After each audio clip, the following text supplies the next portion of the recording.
Hello good morning, my name is Arbaz और वापस से स्वागत आपका सेम इसी चैनल में जिसका नाम है सेम जीनी। और ये आगे चल के जो बड़ा हो जाने वाला है।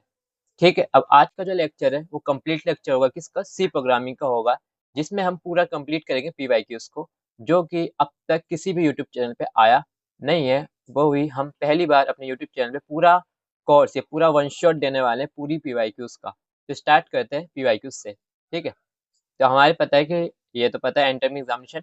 अब देखो, ये जो क्वेश्चन नंबर 1 है ये पहले ही मैंने करवा दिया है, तो हो सके तो आप मेरी फर्स्ट और सेकंड लेक्चर देख लेना। अब आज मैं पूरा ये कंप्लीट करा दूंगा, वही फास्ट एंड फ्यूरियस। तो इसके घबराने वाली बात है नहीं, तुम्हारे एग्जाम आने वाले हैं तो उसके लिए चिंता करना स्टार्ट कर दो और मुझसे पढ़ना स्टार्ट कर दो। ठीक है, चलते हैं हम अपने यूनिट 1 पे। तो सबसे पहला क्वेश्चन क्या रहा है हमारा, क्वेश्चन नंबर 1 क्या कह रहा है, व्हाट इज टोकन। टोकन क्या है, सबसे पहले token in C are the smallest unit or building blocks of C program. Every element of code, like variables, function और symbol, is composite of token. तो सिंपल से बता देता, टोकन कुछ नहीं होता। अब देखो, टोकन याद है ना, जब फूड काउंटर पे जाते हैं तो बहुत सारे टोकन होते हैं। तो टोकन में क्या लिखा होता है, तुम्हें दही बल्ले खाने, गोलगप्पे खाने, चाउमीन खाने, क्या क्या खाने, उसका लिखा होता है। सेम चीज सी प्रोग्राम, सेम ही चीज तुम्हारी सी प्रोग्रामिंग है। तो सी प्रोग्रामिंग में हमारे टोकन के अंदर क्या आता है, पहले आता है हमारे पास keywords, constant, strings, special symbol, identifiers, operators. ये 5 चीजें किसके अंदर आती है, तुम्हारी सी प्रोग्रामिंग के अंदर आती है। ठीक है, अब आगे चलते हैं, इसके बारे में क्या करके डिफाइन पढ़ेंगे। सबसे पहला आता है इसमें और सेकंड क्वेश्चन इसमें कह रहा है, पहले तुमने बता दिया टोकन क्या क्या, हमने 5-6 बता दिया। ऐसे करके डायग्राम जरूर बनाना, जितना अच्छा तुम टीचर को दिखाओगे उतने ज्यादा नंबर मिलेंगे। सबसे पहले हम लिखेंगे टोकन इन सी, ऐसे 6 डायग्राम बना लेंगे, स्ट्रिंग्स एक में, कांस्टेंट एक में, स्पेशल सिंबल एक में, आइडेंटिफायर, ऑपरेटर, कीवर्ड। अब एक एक करके चारों चीजों को समझा देता हूँ, 6 चीजों को। सबसे पहला आता है कीवर्ड्स। तो कीवर्ड्स के अंदर क्या है हमारा, सिंपल से क्या है, इसमें कीवर्ड्स क्या क्या आता है, इंटीजर, रिटर्न, इफ, वैल्यू, चारों चीज किसके अंदर आते हैं, तुम्हारे कीवर्ड्स के अंदर आते हैं। किसके अंदर आते हैं, कीवर्ड्स के अंदर। तो याद कर लो इस चीज को। फिर सेकंड चीज किसका आता है, आइडेंटिफायर। आइडेंटिफायर का काम क्या होता है, किसी भी वेरिएबल को क्या करना होता है, फंक्शन को नेम देने के लिए काम में आता है। क्या देने के लिए आता है, नाम देने के लिए। जो मैं अगर मैं नेम जैसे मैंने दिया माई वेरिएबल, ये क्या होगा मेरा आइडेंटिफाई, जिससे मैं क्या करता हूँ इसको आइडेंटिफाई कर सकूंगा। फिर थर्ड नंबर पे क्या आता है मेरे पास, कांस्टेंट। तो कांस्टेंट तुम सब जानते हो, जैसे पाई की वैल्यू क्या है, कांस्टेंट, वो भी किसमें आ जाएगा, टोकन्स के अंदर आ जाएगा। और तुम ये भी जानते हो कुछ वैल्यू क्या होती है, कांस्टेंट होती है, तो उस वैल्यू को कहाँ डाल देंगे हम, कांस्टेंट कीवर्ड के अंदर। तो कुछ नहीं लिखेंगे, CONST कॉन्स्ट लिखेंगे। फिर लिखेंगे फ्लोट, क्योंकि पाई की वैल्यू किसमें होती है, फ्लोट वैल्यू में, क्योंकि 3.14 है। अगर 3 होती है तो इंटीजर लिखते हैं, पर ये तो पॉइंट में, तो पॉइंट के लिए हम क्या यूज करते हैं, फ्लोट वैल्यू यूज करते हैं। ठीक है, फिर आता है स्ट्रिंग। तो स्ट्रिंग्स के अंदर क्या आता है, तुम्हारी sequence of character, sequence of characters होते हैं, या इन डबल कोट्स। तो डबल कोट्स के अंदर हम लिखेंगे जब भी अगर बहुत लंबी चौड़ी, अगर तुम्हें पैराग्राफ लिखना, कोई लिखना है, थोड़ा वर्ड लिखना, लेंथ लिखनी है, तो जाहिर सी बात है हम स्ट्रिंग्स का यूज करेंगे। जिसमें देखिए मुझे हेलो वर्ल्ड लिखना है, हेलो वर्ल्ड कितना बड़ा है, तो एक एक करके तो प्रिंट नहीं कर सकते, पहले एच लिखूंगा या मैं आई लिखूंगा। इससे अच्छा मैं एक बार में लिख के किसमें रख दूंगा, CHR कैरियर में, और इसके क्या बना दूंगा, एक स्ट्रिंग नाम की चीज बना के एग्जिस्ट करवा दूंगा। फिर फिफ्थ नंबर पे आता है ऑपरेटर्स। ऑपरेटर का सिंपल सा मतलब क्या होता है, क्लास में हमने पहले ही देख रखा, ऑपरेटर का मतलब क्या होता है, प्लस, माइनस, मल्टीप्लाई और डिवाइड। ये सारे चीज क्या हमारे ऑपरेटर आते हैं, क्या आते हैं ऑपरेटर, इसमें लेस देन, ग्रेटर देन, सारी चीज के अंदर आ जाएगी, तो ऑपरेटर का यूज कर सकते हैं। ये हो जाएगा हमारे फिफ्थ अकाउंट। और लास्ट सबसे स्पेशल क्या है, स्पेशल सिंबल्स। तो स्पेशल सिंबल के अंदर क्या आता है, तुम्हारा सेमीकोलन आता है, ब्रेसेस आता है, कर्ली ब्रेसेस आता है, और तुम्हारा हैशटैग आता है। ये सब किसके अंदर आ जाएगा, स्पेशल सिंबल के अंदर। फिर एक आता है पंचुएटर्स। तो इसके अंदर क्या आता है, तुम्हारा कोमा आता है, सेमीकोलन आता है, अलग से। तो टोटल हमारे पास कितने टोकन्स हो गए, हमारे पास टोटल मिला के हमारे पास कितने टोकन्स हो गए, 7। एग्जाम में कितने लिखने होते हैं, 7 लिख लोगे तो ठीक है, एटलीस्ट 6 लिखो। और लिखने का तरीका मैं पहले बता दे रहा हूँ, सबसे पहला तरीका यही है कि सबसे पहले एक अच्छा सा डायग्राम बनाओ, और जब डायग्राम बन जाए एक एक करके डिफाइन कर दो। इसमें मैंने यहाँ पे क्या लिखा है, डिफाइन किया है कि इंटीजर क्या होते हैं, कीवर्ड्स क्या होता है, आइडेंटिफायर क्या होते हैं, कांस्टेंट क्या होता है, ऑपरेटर्स क्या होते हैं, एक एक लाइन का इसकी डेफिनेशन लिखना, साथ में एक प्रोग्राम भी लिख देना। देखो छोटा सा लिखना, पूरा इनपुट आउटपुट नहीं लिखना, बस जो मेन प्रोग्राम वो जरूर उसके साथ लिख देना। अब आते हैं इसके बी क्वेश्चन पे। बी क्वेश्चन क्या कह रहा है, एल्गोरिदम और फ्लो चार्ट में डिफरेंस बताओ। तो देखो बहुत आसान है, बहुत सारे बच्चे कर रखा है। देखो एल्गोरिदम का मतलब क्या होता है, सिंपल सा, कि स्टेप्स बताने, क्या बताने हमें, स्टेप बताने। जैसे यहाँ पे लिखा है कि algorithm of factorial of a number, किसी भी नंबर का फैक्टोरियल निकालने के लिए। अब पहली चीज तुम्हें ये समझ लेनी चाहिए कि फैक्टोरियल होता है क्या। तो फैक्टोरियल का मतलब क्या होता है, कि मैं चाहता हूँ 5 फैक्टोरियल, तो इसका मतलब क्या होगा कि 5 इंटू 4 इंटू 3 इंटू 2 इंटू 1। मैंने ये हो गया मेरा, क्या हो गया मेरा, 5 फैक्टोरियल हो गया। तब समझ गया, हमने पहले बचपन में कर रखा है। ये क्या हो गया मेरा, 5 फैक्टोरियल। इसी को फाइंड करने के लिए किसी भी नंबर के लिए हम क्या लिख सकते हैं, हम क्या कर सकते हैं, कोड डेवलप कर सकते हैं, किसमें, सी प्रोग्रामिंग कोड डेवलप कर सकते हो, तो घबराने वाली बात इसमें नहीं है। ठीक है, अभी से इरेज करते हैं, अब आगे चलते हैं। अब करना क्या है इसके अंदर बेसिकली। तो सबसे पहले क्या कह रहा है, एल्गोरिदम फ्लोचार्ट में अंतर बताओ। सबसे पहले क्या डेफिनेशन है, algorithm is step by step procedure to solve the problem. किसी भी प्रॉब्लम को सॉल्व करने के लिए जो स्टेप बाय स्टेप जो पैटर्न लिखते हैं वो क्या कहलाएगा, एल्गोरिदम। फ्लोचार्ट क्या है, flowchart is a graphical and pictorial form of algorithm. तो क्या है, ग्राफिकल है, मतलब इसे ग्राफ से दिखाते हैं। एल्गोरिदम क्या है, लाइन बाय लाइन क्या करते हैं, खाली क्या लिख देते हैं, एक तरह का एल्गो लिख देते हैं। लाइन बाय लाइन क्या लिख देंगे, उसके स्टेप्स लिख देंगे। बट फ्लो चार्ट का मतलब क्या, हमें किस तरह से दिखाना पड़ेगा, डायग्राम, डायग्राम बना के दिखाना पड़ेगा। सेकंड चीज क्या है, algorithm is complex to understand. तो जाहिर सी बात है, एल्गोरिदम बनते किसके लिए, जो पहले से ही कोडर्स होते हैं उनके लिए क्या बनता है, एल्गोरिदम। और जो flow chart is easy to understand, flow chart बनते किसके लिए, नॉर्मल पर्सन के लिए। किसके लिए, नॉर्मल पर्सन के लिए, जिसको क्या नहीं आती है, कोडिंग नहीं आती है, वो क्या करेगा, फ्लो चार्ट देख के समझ जाएगा इस चीज से क्या मिलेगा। और क्या, to write an algorithm plain text is use. तो किसी भी एल्गोरिदम को लिखने के क्या यूज करते हैं, प्लेन टेक्स्ट। प्लेन टेक्स्ट का मतलब है कि फॉर एग्जांपल मुझे लिखना है स्टेप 1, तो मैं स्टेप 1 लिखूंगा, मैं लिखूंगा स्टार्ट। ये हो गया मेरा प्लेन टेक्स्ट। ये नहीं कि फैंसी टेक्स्ट हो गया कोई कर कुछ ऐसा कुछ नहीं, सिंपल सा प्लेन टेक्स्ट का यूज कर रहा हूँ इसके अंदर। ठीक है, फिर आता है थर्ड, इसका differential, to draw a flowchart symbols shape are use. तो यहाँ से याद रख लो कि किसी भी फ्लोचार्ट को बनाने के लिए एक सिंबल्स यूज किए जाते हैं और शेप्स यूज किए जाते हैं और डिफाइन है। अपनी मर्जी से कुछ भी हम नहीं बना सकते कि यहाँ पे सर्कल बना देंगे, बॉक्स बना देंगे या डायमंड बना देंगे, ऐसा कुछ भी नहीं करते। सब चीज क्या है, पहले से क्या है, डिफाइन। अब डिफाइन कैसे समझा देता हूँ तुम्हें, नीचे आ जाता हूँ। पहले फैक्टोरियल का इसमें क्वेश्चन है, इसी का सेकंड क्वेश्चन क्या कहता है, write an algorithm and flow chart to find a factorial of number. पहले इसी पे चले जाते हैं, फैक्टोरियल ऑफ नंबर की कैसे बना। सबसे पहले हम एल्गोरिदम दिखेंगे। एल्गोरिदम क्या है, पहले क्या करेंगे, स्टेप 1 में क्या करेंगे, उससे स्टार्ट करेंगे। स्टेप 2 में क्या करेंगे, रीड करेंगे नंबर, जिस नंबर को हमें निकालना है उसे रीड कर लेते हैं। स्टेप 2 में क्या करेंगे, इनिशियलाइज करेंगे। इनिशियलाइज का मतलब कि वैल्यू क्या होगी, आई 1 पे क्या होगी, फैक्टोरियल 1 होगा। तो पता है 1 का फैक्टोरियल क्या रहेगा, हमेशा 1 रहेगा, इसमें सोचने वाली बात नहीं रहेगी। स्टेप 3 पे क्या करेंगे, आई कहाँ तक जाएगा, go to step 4 otherwise go to step 7। कह रहे स्टेप 4 पे चले जाना, ना तो 7 पे। कहने का मतलब अगर पहला ही नंबर है, मान लो मुझे चाहता हूँ कि मेरी एन की जो वैल्यू 1 हो जाए, तो इसका मतलब मैं कहाँ पे चले जाऊंगा, एन की जो वैल्यू मैंने पहले फिक्स कर रखी, आई इक्वल टू 1 होगा, तो इसका मतलब फैक्ट कितना हो जाएगा, उसका 1 हो जाएगा। तो यहाँ पे प्रोग्राम किया जाएगा स्टॉप। अगर आई इक्वल टू 1 नहीं होते, 2 होता है, 3 होता है, फिर हम किस पे जाएंगे, स्टेप नंबर 4 पे जा रहे होंगे। स्टेप नंबर 4 क्या कह रहा है, कैलकुलेट करेगा, क्या करेगा, fact equal to fact into में स्टार। इसका मतलब क्या होगा, fact equal to fact into में स्टार। तो आई तुमने इनिशियलाइज कर दिया था पहले, आई मतलब जो वैल्यू स्टार्ट होगी, मान लो 3 है, 2 है, 1, तो एक के बाद एक यहाँ पे प्रिंट होती जाएगी। अब फैक्ट यानी उसका फैक्टोरियल क्या बनेगा, उस हिसाब से वो मल्टीप्लाई करते जाएगा। तो इसमें सोचने वाली बात नहीं है, कंप्यूटर के ड्राइव है, तो इतना मत सोचने की फैक्ट का मीन क्या है इसमें, कि 2 बार फैक्ट क्यों लिखा, एक बार यूज कर लेते हैं। ठीक है, इतना मत करो, इसको डीपली मैं समझा देता हूँ, तुम्हें ईजी हो जाएगा तुम्हारे लिए। यहाँ पे लिख देता हूँ, पहला फैक्ट जैसे लिखा हमने, फैक्ट इक्वल टू फैक्ट एस्टेरिस और आई। इस आई का मतलब हमारी पहली वाली इनिशियलाइज वैल्यू यानी 1। इस फैक्ट का मतलब क्या है, कंप्यूटर कंप्यूटर के अंदर हमारी सी प्रोग्रामिंग में एक फाइल होती है, इस फाइल का नाम होता है hashtag include math dot H. क्या नाम होता है, मैथ डॉट एच। इस फाइल के अंदर ये पहले से ही क्या है, डिफाइन है, पहले से क्या है, डिफाइन है कि अगर किसी भी नंबर का क्या चाहिए, हमें फैक्टोरियल चाहिए, तो ये वाला अगर सिंटैक्स लिख देते हैं तो अपने आप उस नंबर का क्या निकालने लगेगा, फैक्टोरियल निकालने लगेगा। ठीक है, सिंपल। फिर क्या आता है 5, 5 क्या कहता है, इंक्रीमेंट। कह रहा है increment I by 1, I plus 1। साथ के साथ हम आई की वैल्यू क्या करते रहेंगे, इंक्रीज करते जाएंगे। क्यों कर रहे हैं हम, समझ लो क्यों करते हैं। अब देखो, हम एक चीज तो जानते हैं ना, फैक्टोरियल के अंदर क्या आता है, सिंपल सा।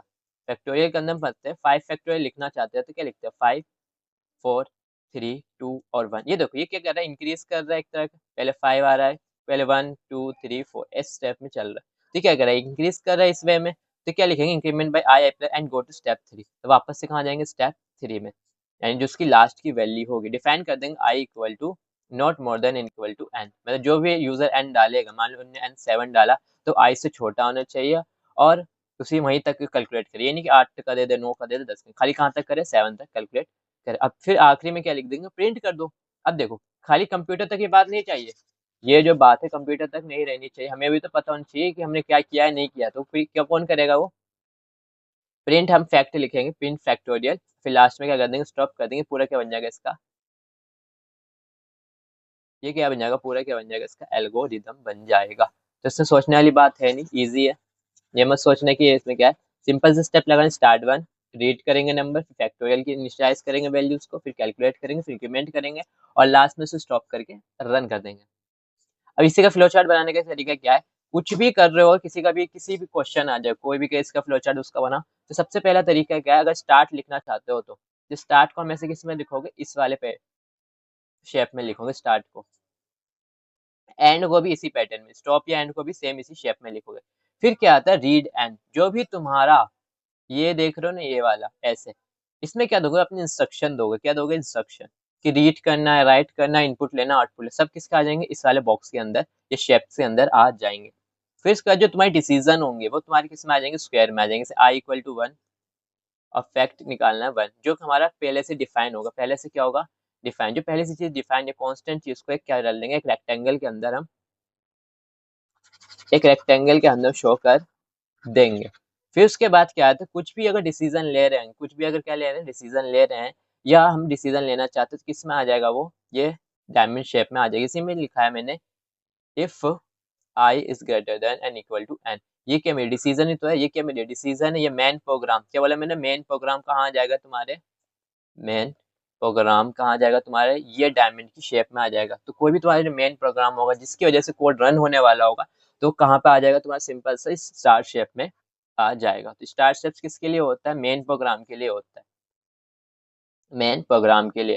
फिर सेम चीज में करेंगे, यहाँ से अगर अगर नंबर i1 से मैच करता है तो स्टॉप कर देंगे, नहीं करता तो वापस से क्या करेंगे, वैल्यू क्या कर देंगे, इंक्रीमेंट, इंक्रीमिनेट, इंक्रीमिनेट, इंक्रीज कर देंगे। अब वापस से लूप होल में जाएगा, यहाँ पे क्या आ जाएगा, स्टॉप हो जाएगा। और एक चीज बच्चे बहुत भूल जाते हैं पेपर के टाइम पे, वो क्या है, एरो गलत बना देते हैं, एरो क्या बना देते हैं, गलत क्या देते हैं, इंटरलिंक कर देते हैं। अब हर एक एरो का मतलब समझो, हम 10th में भी समझ चुके हैं, दोबारा से समझा देना चाहता हूँ एरो का मतलब में। देखो स्टार्ट करेंगे उसके बाद हम रीड करेंगे ना, तो, तो किसके तरफ पहले स्टार्ट होगा फिर ही तो रीड होगा, ऐसा तो नहीं है दोनों पहले स्टार्ट भी होगा रीड भी होगा, ऐसा नहीं होगा। तो हम सबसे पहले क्या करेंगे, स्टार्ट करेंगे, फिर क्या करेंगे, इसे रीड करेंगे। तो इसके लिए एरो कैसे बनाना पड़ेगा हमें, ध्यान से देख लो, पहले जो काम करेंगे उसको लिख देंगे, स्टार्ट हमें ऐसे ऐसा बनेगा, फिर ऐसे जहां वो जाने वाला है, जहां वो जाने वाला है उसको ऐसे करके हम बनाएंगे। तो ये याद रखना है, एरो सही से बनाना, ना तो नंबर कट सकते हैं। आगे चलते हैं फिर, आगे कह रहा है डिफाइन ऑपरेटर, पहली बता देखा ऑपरेटर क्या होते हैं, जो भी हम मैथ में यूज करते हैं सिंबल्स, वो plus minus negative, plus minus multiplication divide subtraction, कुछ भी एज इट इज, वो सब किस में आ जाता है, तुम्हारे ऑपरेटर के अंदर आ जाते हैं। तो हमारे पास पहले क्या, एडिशन, सब्सट्रैक्शन, मल्टीप्लिकेशन, डिवीजन और मॉडुलस। मॉडुलस का मतलब समझते हो ना, कि 2 को अगर डिवाइड करेंगे 5 से तो कितना आ जाएगा, हमें पता है यहाँ 2 1 2, 2 2 से कितना 4, ये क्या आ जाएगा, इसका मॉडुलस आ जाएगा। तो ये चीज याद रखना कि रिमाइंडर आता है, मॉडुलस निकालने से क्या आ जाता है, उसका रिमाइंडर आ जाता है कितना बचा। तो सबसे एक एक एग्जाम्पल है, देखो पहला किससे आ जाएगा, अर्थमेटिक ऑपरेटर। सबसे पहला ऑपरेटर का नाम क्या है, अर्थमेटिक। अर्थमेटिक मतलब समझ गए ना, जिसमें हम मैथ्स के क्वेश्चन कर रहे होंगे, ठीक है, अर्थमेटिक के ये सब एग्जाम्पल लिखना। फिर क्या आता है, लॉजिकल। अब लॉजिकल के एग्जाम्पल क्या है, कि these operator are used to perform logical operation and return true and non zero values. तो कहने का मतलब कभी कभी ऐसी वैल्यूज पुट करते हैं इसमें ट्रू होती है, ये फॉल्स होती है। याद करो हम 10th का जब बोर्ड दे रहे थे, तो हम क्या इसी कर रहे थे, असर्शन और रीजनिंग, याद है ना, असर्शन और रीजनिंग। इसमें लिखते थे असर्शन सही है बट रीजन फॉल्स है। ऐसी कंडीशन अगर प्रोग्राम में करना चाहते हो, प्रोग्राम में क्या करना चाहते हो, किसका यूज करेगा, लॉजिकल ऑपरेटर का।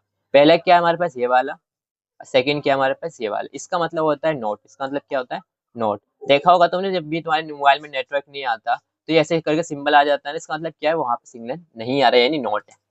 और ये कब यूज करते हैं, डबल एंड। डबल एंड तब यूज करते हैं जब दोनों में क्या कर रहे होंगे, कंपेयर कर रहे होंगे, यानी लॉजिक लगा रहे होंगे कि बोथ कंडीशन क्या होनी चाहिए, ट्रू होनी चाहिए। जैसे कि मैंने लिखा कि मेरे पास दो, फॉर एग्जाम्पल एग्जाम्पल देता हूँ समझ लो, एक सच अच्छा सा एग्जाम्पल देता हूँ। मैंने एग्जाम्पल में क्या दिया कि मैं, मेरे पास 1,000 रुपए, कितने हजार रुपए, 1,000 रुपए, ठीक। अब मैं चाहता हूँ 1,000 रुपए उसी बंदे को मिले जो क्या हो, पुअर हो, जो क्या पुअर या उसको क्या हो नीड हो या क्या उसको नीड, जब दोनों ही कंडीशंस की ट्रू होगी, दोनों ही कंडीशन क्या हो जाएगी, ट्रू हो जाएगी, तो उसको मैं 1,000 रुपये अपने बैंक से डिपॉजिट कर दूंगा। ठीक है, तो इसमें तभी तभी यूज करना जब क्या कंडीशन ट्रू और फॉल्स करना चाहते हो। फिर क्या आता है हमारा बिटवाइज ऑपरेटर। तो बिटवाइज ऑपरेटर सबसे आसान है। These operator perform operation on bits. तो कहने का मतलब पहला एंड है, जोर है, कॉम्प्लीमेंट है, लेफ्ट शिफ्ट है, राइट शिफ्ट है। परफॉर्म बिटवाइज एंड और जोर। अब देखो ये तुम्हें अभी चीजें समझ नहीं आएगी, तो फिर भी मैं तुम्हें एक चीज समझा देना चाहता हूँ। जब तुम सेम थर्ड में जाओगे, तुम्हारे पास एक लॉजिक गेट करके चीजें होगी, लॉजिक गेट करके चीजें होगी। इसमें हम पढ़ेंगे कि अगर कोई सिग्नल है, सिग्नल मान के चलो, अभी किसी सिग्नल नहीं भी समझ, मान लो कोई करंट है, ठीक है, करंट मान के चलो, एक अगर उसमें एंड गेट लगा देते हैं, क्या लगा देते हैं, एंड गेट लगा देते हैं, तो क्या होगा, मान लो दो आउटपुट है, एक ए है एक बी है, तो इसका मतलब खाली एक ही आउटपुट देगा, या तो ए दे रहा होगा या क्या दे रहा होगा, बी दे रहा होगा। ये हमने घर में भी देखा होगा। अब घर में कहाँ देखा होगा, इसका एग्जाम्पल बता देता हूँ। घर में सबसे बड़ा एग्जाम्पल तो मैं समझाता हूँ, घर छोड़ो, मेट्रो स्टेशन में गए हो ना। अब मेट्रो स्टेशन में क्या होता है,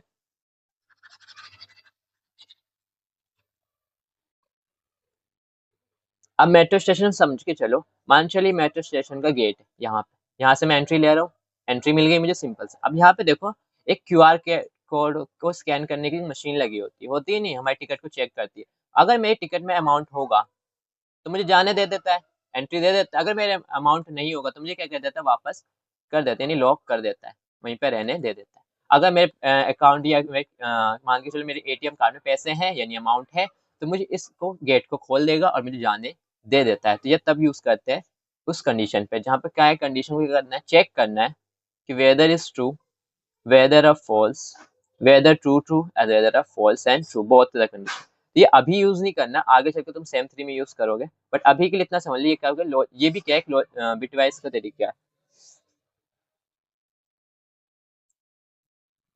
अब आगे चलते हैं, फिर आता है टर्नरी ऑपरेटर। अब जो सबसे मेन और इम्पोर्टेंट टॉपिक आता है, पेपर में बच्चे छोड़ के आ जाते हैं सेम वन में, तुम्हारे सेमेस्टर के जो मिड सेम होते हैं ना, मिड सेम, उसके अंदर ही बहुत बार पूछा गया है कि टर्शनरी ऑपरेटर का बताओ। कि टर्शनरी ऑपरेटर कुछ नहीं, एक ऐसा सिंबल है, ये कब यूज करते हैं, कंडीशन को बताने के लिए। किस तरह की कंडीशन, मान के चलो, अब याद करो, जैसे कि यहाँ पे लिखा हुआ है, this short hand for an if else condition.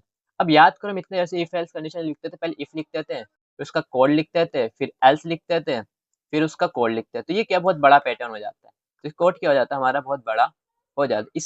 इसी को छोटा करने के लिए, इसी को क्या करने के लिए, छोटा करना चाहता हूँ, इसी को छोटा करने के लिए हम कह रहे हैं टर्नरी ऑपरेटर किया। अब टर्नरी ऑपरेटर क्या करता है, मान चलिए एक इंटीजर है जिसकी वैल्यू मैंने 10 दी, और एक इंटीजर जिसकी वैल्यू मैंने 20 दी। क्या है, ए अगर ग्रेटर देन बी है, तो हम क्या करेंगे, क्वेश्चन में इफ, तो देन क्या प्रिंट कर दो, ए ग्रेटर देन बी। ये करते हैं तब। तो इसका यूज भी यही है कि प्रिंट एफ मैक्सिमम, ठीक है। तो मैक्सिमम आउटपुट क्या निकलेगा, 20 निकलेगा। क्यों निकलेगा 20, अगर नहीं है तो बी प्रिंट कर दो। तो यही कहने का मतलब है, अगर ए बी से बड़ा है, बी से बड़ा है तो ए प्रिंट करना, अगर नहीं है तो क्या कर देना, बी को प्रिंट कर देना। तो हम जान रहे कि बी बड़ा है, 20 बड़ा है, तो 20 क्या आ गया इसमें, आउटपुट में प्रिंट हो गया। ठीक है, अब इसके बाद सबसे मेन इंपॉर्टेंट क्वेश्चन क्या आता है, कभी कभी तुम कुछ कोड दे देता है और उसको कहता है इसको सोल्यूशन क्या होगा, इसका क्या होगा, सोल्यूशन क्या होगा। इसके लिए तुम्हें सारी चीजें पता होनी चाहिए कि यहाँ पे क्या प्रिंट हो रहा है। तो सबसे पहले चीज जानना कि प्रिंट क्या करवाना चाहता है, और कुछ मत देखना है क्या लिखा नहीं लिखा। तीन चीज प्रिंट होगी बस, देखो, प्रिंट है, प्रिंट है, प्रिंट है, मतलब हमें पता चलेगा तीन चीज प्रिंट होगी। ठीक है, अब तीन चीज क्या प्रिंट होगी, पहली चीज क्या लिखा है कि प्रिंट करना है, एक स्ट्रिंग को प्रिंट करना है, ठीक है, जिसका नाम स्टार कॉपी करके रखा है, जिसमें क्या होगा, एक स्टार केट होगा, स्टार वन और स्टार टू। अब स्टार केट का यूज तब करते हैं दो स्ट्रिंग को जोड़ने के लिए। अब ध्यान समझ लो, दो स्ट्रिंगों का करने के लिए, जोड़ने के लिए। तो पहला स्ट्रिंग क्या है पे, हेलो, दूसरा स्ट्रिंग क्या है हमारे पास, वर्ल्ड। जिसको अगर जोड़ दें क्या बन जाएगा, hello world. Star Kate print हो गया। सेकंड स्ट्रिंग क्या प्रिंट, क्या करवाना चाहते हैं, प्रिंट कर दो star R E V. Star R E V का मतलब होता है रिवर्स, क्या कर दो, रिवर्स कर दो। अब यहाँ पे क्या लिखा है, स्ट्रिंग वन को रिवर्स कर दो। बट अगर हम यहाँ ध्यान से देख रहे हैं, रिवर्स वन, स्ट्रिंग वन को, अब देखो स्ट्रिंग, देखो पहले जो हमारे प्रिंट हो गया ये हो गया। अब जो हो गया, हम नए इसी को क्या कर देगा, इस कोड को क्या कर देगा, वो रिवर्स करेगा, ना कि खाली इसको करेगा। ये आंसर ध्यान से समझ ले मेरी बात, कि जो मैंने प्रोग्राम पहले लिखा है, उसके बाद अगर मैं सेकंड प्रोग्राम लिख रहा हूँ तो जाहिर सी बात है किस पे इम्पेक्ट करेगा, इस पे इम्पेक्ट करेगा, ना कि इसके प्रीवियस वाले पे। अब इसको ऐसे समझ लो, मान के चलो तुम्हारे पास, इसको समझ लो कैसा ये वर्क कर रहा है। मान के चलो कि मेरे बैंक में 500 रुपए थे, सबसे पहले 500 रुपए थे, मेरा दोस्त आया, मैंने उसे 200 रुपये दे दिए, ठीक है। फिर दूसरा दोस्त आया, अगर वो मुझसे 400 रुपये डिमांड करेगा तो जाहिर सी बात मेरे पास 400 रुपये तो बचे नहीं, क्योंकि मैंने यहाँ पे कट गया, तो मेरे कितने बचे होंगे अभी? 300। कितने बचे होंगे? 300। तो मैं उसको 400 रुपये दे नहीं पाऊंगा। क्यों नहीं दे पाऊंगा? क्योंकि यहाँ पे पहले ही यहाँ पे मैंने डिडक्ट कर दिया, पहले यहाँ पे क्या कर दिया अपने, डिडक्ट कर दिया। सेम तरह से कोड भी रन करता है सी प्रोग्रामिंग का। अगर मैंने पहले ही प्रिंट करके कुछ वैल्यू स्टोर करवा ली स्ट्रिंग 1 में, हेलो वर्ल्ड करके, तो अब इसको पूरा एक ट्रीट करेगा, इसी को कर देगा रिवर्स। अब रिवर्स करेंगे तो क्या हो जाएगा? पहले क्या आ जाएगा? डी प्रिंट हो जाएगा, फिर क्या होगा? एल प्रिंट होगा, फिर आर, फिर ओ, फिर डब्ल्यू, मतलब ये क्या हो जाएगा? पूरा उल्टा हो जाएगा, रिवर्स हो जाएगा। फिर आखिरी में क्या है? प्रिंट कर देना है। थर्ड वाला प्रिंट का है STRLEN, मतलब इसकी लेंथ प्रिंट करो। लेंथ का मतलब होता है कितने डिजिट है, कितने डिजिट है। तो हेलो में 5 है, वर्ल्ड में 5 है, तो 5 5 कितना हो गया? 10 प्रिंट हो गया। ठीक है, ये सिंपल सा है। ये बहुत बार आता है और अलग अलग तरीके से आता है, तो समझ जाओ। अब आते यूनिट 2 में क्या कह रहा है, डिफाइन करो रिकर्सन फंक्शन। अब रिकर्सन फंक्शन क्या होता है, तो ध्यान समझ लो, इसकी डेफिनेशन ही लिखनी है सिंपल सी। A recursive function is a function that calls itself to solve a problem. It works by breaking down a complex problem into smaller, simpler instances of the same problem. The function continues calling itself until it reaches a base case which stops the recursion. This process helps in solving problems that can be divided into similar sub-problems such as calculating factorial, Fibonacci series, etc. देखो बहुत complicated है, मैं अच्छे से समझा दे रहा हूँ। Simple सा क्या कह रहा है, रिकर्सन फंक्शन तब यूज करते हैं कि हम प्रोग्राम को क्या करते हैं, ब्रेक डाउन कर दे। प्रोग्राम को क्या करते हैं, ब्रेक, दो पार्ट में करते हैं। कितने पार्ट में करते हैं? एक पार्ट ए में, एक पार्ट बी में। अब कैसे करते हैं समझ। फॉर एग्जाम्पल, जब तुम्हारे पास बहुत सारे पैसे आ जाते हैं, नोट की गड्डी आते, तो क्या करते हो? 100 के नोट एक तरफ कर देते हो, 200 के नोट के एक तरफ कर देता हूँ, 500 के नोट क्या कर देते हो, एक तरफ कर देते हो। यही तो करते हो, 100 के नोट एक तरफ, 200 के नोट एक तरफ, 500 के नोट एक तरफ। इससे क्या होता है, मैं पैसे को काउंट करना में इजी हो जाता है। सेम कर रिकर्सन फंक्शन करता है कि वो अलग कर देता है, पार्ट को डिवाइड कर देता है। कैसे करता है दिखा देता हूँ, तो समझ गए ये करता है। अब करता कैसे देखो, फॉर एग्जांपल में कह रहा है write a C program to find Fibonacci series using recursion. अब पहली चीज तुम्हें ये पता होनी चाहिए फिबोनाची सीरीज क्या होती है। फिबोनाची सीरीज का सिंपल सा मतलब यही होता है, मैं दोबारा समझा देना चाहता हूँ। तो सबसे पहले नंबर क्या होता है हमारा? 0 होता है। 0 प्लस 1 कितना हो जाएगा? 1। 1 प्लस 1 कितना हो जाएगा? 2। 1 प्लस 2 कितना हो जाएगा? 3। और 2 प्लस 3 कितना हो जाएगा? 5। और 3 प्लस 5 कितना हो जाएगा? 8। ये क्या हमारा फिबोनाची सीरीज। अब देख लो इसका पैटर्न, पहला नंबर क्या आ रहा है? 1 2 3 5 8। अब याद करने का तरीका समझ लो, पहले लिखना 0, फिर प्लस 1 करना इक्वल टू 1, ये सिंपल सा लिखना। फिर क्या करना, 1 के नीचे 1 लिख देना, इक्वल टू साइन की जगह 1 प्लस लिख देना, और फिर 1 प्रिंट कर देना सेम। फिर इक्वल कितना हो जाएगा? 1 और 1 कितना हो जाएगा? 2 हो जाएगा, ठीक। 1 के नीचे 1 रखना, इक्वल को साइन बदल के प्लस कर देना, और 2 की जगह 2 रहने देना। अब 1 प्लस 2 कितना हो जाता है? 3। सेम चीज, 2 के नीचे 2, इक्वल टू का साइन किस बदल जाएंगे? प्लस में, 3 की जगह 3 हो जाएगा। 2 प्लस 3 कितना होता है? 5 होता है। तो 3 के नीचे 3 आ जाएगा, इक्वल टू जाएगा, प्लस आ जाएगा, 5 की जगह 5। आखिरी में क्या हो जाएगा? प्रिंट। अब ये जो लास्ट के जो नंबर देख रहे हो ना, 1 2 3 5 8, ये सब किस में आते हैं? फिबोनाची में आते हैं। किस में आते हैं? फिबोनाची में। अब समझिए फिबोनाची सीरीज क्या है। अब इसी चीज को मैं रिकर्सन के थ्रू में किस तरह से प्रिंट करवाऊंगा अपने कोड में। सबसे पहले लिखूंगा हैशटैग इंक्लूड stdio.h। stdio का मतलब क्या? इनपुट आउटपुट, हेडर फाइल से निकालेंगे। फिर क्या करेंगे? Function to calculate the Fibonacci nth using recursion. सबसे पहले एक इंटीजर बनाएंगे जिसका नाम, एक वेरिएबल डिफाइन करेंगे इसका नाम फिबोनाची। इसमें एक इंटीजर n लिखेंगे। इसमें इफ अगर n क्या होगा, लेस देन इक्वल टू क्या हो जाएगा? 1 हो जाएगा। लेस देन इक्वल टू 1 आ जाएगा। Greater than equal, less than equal to देखना, ग्रेटर एज, हाँ ठीक है, ग्रेटर देन इक्वल टू 1 हो जाएगा। अगर रिटर्न कर देना n को, अगर एल्स ऐसा नहीं होता रिटर्न कर देना फंक्शन को n-1 प्लस फिबोनाची n-2। अब ये चीज याद कर लेना, प्रोग्राम, ये छोटा सा प्रोग्राम है यहाँ पे, ये पहले से प्री डिफाइन है। इसके पीछे कोई लॉजिक मत लगाने बैठ जाना कि ये कहाँ से आया है, हम कैसे बनाए। पहले से क्या है? प्री डिफाइन है फिबोनाची के लिए। तो याद कर लेंगे, रिटर्न कर देना किसको? Fibonacci n-1 plus Fibonacci n-2 को। ठीक है, फिर उसके बाद क्या करना है तुम्हें? मेन फंक्शन लिखना। मेन फंक्शन में क्या लिखोगे? एक इंटीजर n को डिफाइन करोगे, एक y I को। फिर कर देना प्रिंट, क्या करना? Enter the number of terms, जितने टर्म्स लिखना लिखना। Scan F percentage D. किसी भी इंटीजर को अगर तुम्हें यूजर से, किसी भी इंटीजर को अगर यूजर से तुम्हें इनपुट कराना तो क्या लिखना? परसेंटेज डी और 2 कोट्स लगा देना और उसके बाद लिखा @ एन के बाद क्या लगा देना, एंड लगा देना। ये चीज याद कर लो याद से। फिर प्रिंटफ क्या कराना, फिबोनाची से पहले तो हमने यूजर से करवाया, ठीक है, कि क्या नंबर डालना है आपको। फिर हम खुद भी तो करेंगे जो उसका आउटपुट होगा, तो उसके क्या कहेंगे, प्रिंटफ फिबोनाची सीरीज। अब फोर लूप लगाएंगे, i इक्वल टू 0 से लेकर n तक जाएगा और उसको क्या करते जाएगा, इंक्रीज करते जाएगा। प्रिंटफ कर देना यही चीज को, किसको, इस चीज को प्रिंटफ कर देना i को, और हाथ में रिटर्न कर देना। और हाथ में देखना है, जैसे मैंने लिखा इंटर द नंबर टर्म्स 10, तो मुझे 10 का चाहिए था, 10 तक आ जाए मुझे फिबोनाची सीरीज। पहले क्या आएगा, 0 प्रिंट होगा, सबसे पहले 0 ही है इस रेस में। 0 फिर 1 फिर 1 फिर 2 फिर 3 फिर 5, ये चीज याद रख लेना। सेम पैटर्न है मेरा, ये चीज याद कर लो कि पहले 0 + 1 होगा तो मजा आएगा। फिर 1 के नीचे 1 लिखना, 1 के नीचे 1 लिखना, 2 के नीचे 2 लिखना, 3 के नीचे 3। ये चीज कहीं स्क्रीनशॉट ले लो, कहीं कर लो, क्योंकि कोई भी यूट्यूब चैनल पे कोई भी तुम्हें ये चीज समझाने वाला नहीं है मुझसे अच्छा। अब आते हैं डिफाइन एन एरे। ये ठीक है। अब डिफाइन एरे क्या कह रहा है, an array is a collection of element values and variable of the same data type store in continuous. तो एरे का मतलब समय होता है सेम डेटा टाइप को स्टोर करना। क्या बोला, सेम डेटा टाइप को स्टोर करना। सेम डेटा टाइप्स को स्टोर करने के लिए क्या बनाते हैं, हमने एरे बना रखा। अब क्या इसका एडवांटेज बताओ, और इसके साथ एक मैट्रिक्स भी बनाना है। तो क्या है, continuous memory allocation, it's allowed to store multiple values in a single variable and access them using an index. तो एक इंडेक्स में बना सकते हैं। सी में कैसे लिखते हैं, सी में लिखने का तरीका क्या है, इंटीजर एरे लिखना, एरे का साइज लिखते हैं, डब्बे के अंदर क्या लिखते हैं, एरे का साइज लिखते हैं। इससे बंद कर देते हैं, डिक्लेयर कर देते हैं, ठीक है। अगर एरे की कोई वैल्यू भी लिखना है तुम, तो क्या करना, इसी की जगह पे तुम क्या करना बता रहा हूँ, इंटीजर लिखोगे, एरे डिफाइन करोगे, मैंने साइज लिया 10, मानो कितना लिया 10, इक्वल टू लिख के स्टार्ट कर देना, BCD जो भी लिखना है। मान के चलो मुझे 2 नंबर प्रिंट करना है, 2 3 4, बाकी नहीं करवाना, तो खत्म कर देना, इतना ही करना है, ज्यादा कुछ नहीं करना होता। अब लिखते हैं एडवांटेज ऑफ एरे। एरे का एडवांटेज क्या है, पहले क्या है, एफिशिएंट मेमोरी एलोकेशन। इसका मतलब एक ही डब्बे में मेरी सारी चीजें आ जाएगी, एक ही डब्बे में क्या आ जाएगी, कंटेनर के अंदर सारी चीजें आ जाएगी, ठीक है।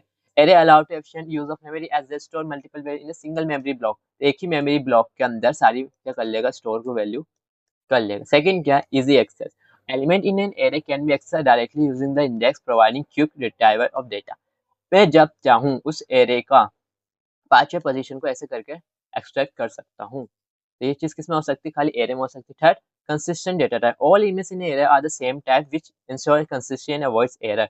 तब देखो, कभी कभी मेरा इंटीजर अलग होता है, फ्लोट्स की बहुत सारी वैल्यू होती है, कभी स्ट्रिंग्स होते हैं। अब सबके लिए अलग से कंटेनर बना दूंगा तो मेरे लिए क्या हो जाएगा, इजी हो जाएगा एक्सेस करने के लिए, इजी हो जाएगा एक्सेस करने के लिए। फिर क्या है, better performance, array allow faster data processing specially when it iterating over elements. तो क्या करते हैं, बहुत अच्छी परफॉर्मेंस देता है। परफॉर्मेंस देगा क्यों नहीं, जब सब डब्बे अलग हो गए हैं, उसमें से जो मैं जाऊँ उस पर्सन को निकाल सकता हो, तो मेरे लिए क्या हो जाएगा, परफॉर्मेंस बेटर देगा। फिर सिंपलिसिटी, सिंपलिसिटी का मतलब क्या, एरे को बनाना है, एरे लिखा, एरे का साइज लिखा, एरे को इम्प्लीमेंट कर दिया, आसान है, इसमें ज्यादा कुछ है नहीं।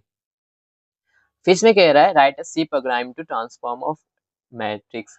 अब पहली चीज मैट्रिक्स समझ लो, मैट्रिक्स क्या होती है। मैट्रिक्स क्या होती है, एक तरह का बॉक्स होता है, इसमें 2 3 4 ऐसे नंबर, इसमें रो होते हैं और कॉलम्स होते हैं, ठीक है। ये चीज याद करके रखो अपनी चीज। अब करना क्या होता है, ट्रांसफॉर्म समझ लो। ट्रांसपोज का मतलब क्या होता है, अगर मेरा जो ये लिखा है 1 2 3 4 5 6, इसको क्या करना है, ट्रांसफॉर्म कर देना। ट्रांसफॉर्म मतलब जो इसकी कॉलम है वो रो बन जाएगी, जो इसकी रो है वो कॉलम बन जाएगी। तो इसकी जगह क्या आ जाएगा, ये 1 2 3 ऐसे लिखा था ना, अब ऐसे ही जाएगा 1 2 3।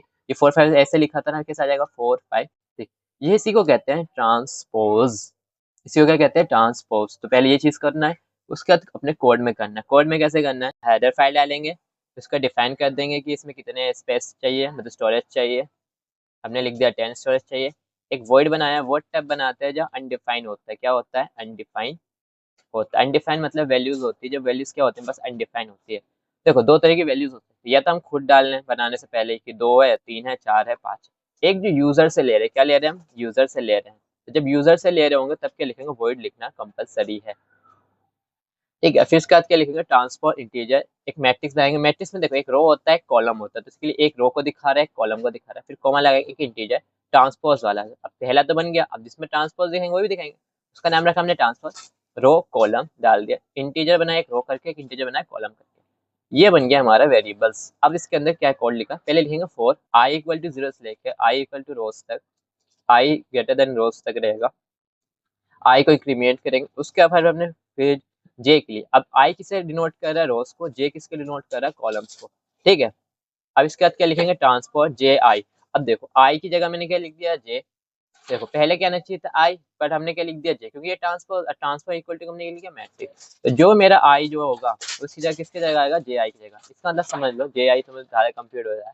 अब एक से जान लो, मैंने कोड में बता दिया कि जहां जहां तुम्हें ए और बी दिखे उसको क्या कर दो, बी ए में ट्रांसपोर्ट कर दो, बी ए में ट्रांसपोर्ट कर दो। यहाँ पे ए क्या हमारा रो, अब बी क्या कॉलम, ये सेम चीज, रो कॉलम। इससे क्या हो जाएगा, मेरा ट्रांसपोज मैट्रिक्स, ट्रांसपोज मैट्रिक्स बन के तैयार हो जाएगा। ये मेरी शॉर्ट ट्रिक है। इंटीजर का मेन फंक्शन, ये तो हमने फंक्शन लिखा है अभी तक। अब क्या लिखेंगे इसका मेन फंक्शन, मेन फंक्शन में इंटीजर एक मैट्रिक्स बनेगी, तो उसकी एक रो होगा, एक कॉलम होगा, एक ट्रांसपोज बनेगा, इंटीजर रो और कॉलम होगा, इंटीजर एक रो कॉलम, ये डिफाइन कर फिर प्रिंट कर देंगे वैल्यूज को। पहले में क्या आएगा कि इंटर द नंबर ऑफ रोज, तो रोज को इंटर कर देगा, फिर स्कैन, स्कैन मैंने पहले बता दिया कि यूजर से कोई भी डेटा लेने के लिए हम स्कैन लगाते हैं। परसेंटेज डी लिख देना, कोट लिखना जरूरी है, क्यों लिखना जरूरी है, तभी यूजर से वो आउटपुट ले सकेगा, वो भी इंटीजर में, किसमें, इंटीजर में।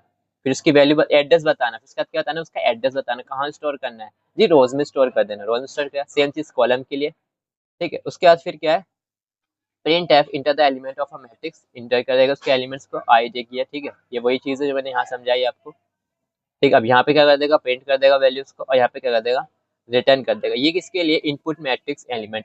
यहाँ हमारा मेन फंक्शन खत्म होता है कि प्रिंट करने के। इसके बाद क्या आ जाता है, इनपुट मैट्रिक्स। इनपुट मैट्रिक्स को भी तो इनपुट करवाना पड़ेगा, उसके एक और फंक्शन लिखना पड़ेगा, और फिर ट्रांसपोज को भी क्या करना पड़ेगा, कॉल करना पड़ेगा। अब देखो मैंने पहले बता दिया रिकर्सन यूज करे तो हमें कॉल करना जरूरी है, तो कॉल करने वापस से एक चीज दोबारा से लिखेंगे, और यहाँ पे कह देंगे रिटर्न कर देंगे। हमारे आउटपुट मैंने लिखा कि मुझे एक रो में 2 होनी चाहिए, कॉलम 3 होने चाहिए। ठीक है, 1 2 3 4 5 6 ट्रांसपोज बना के दे दिएगा।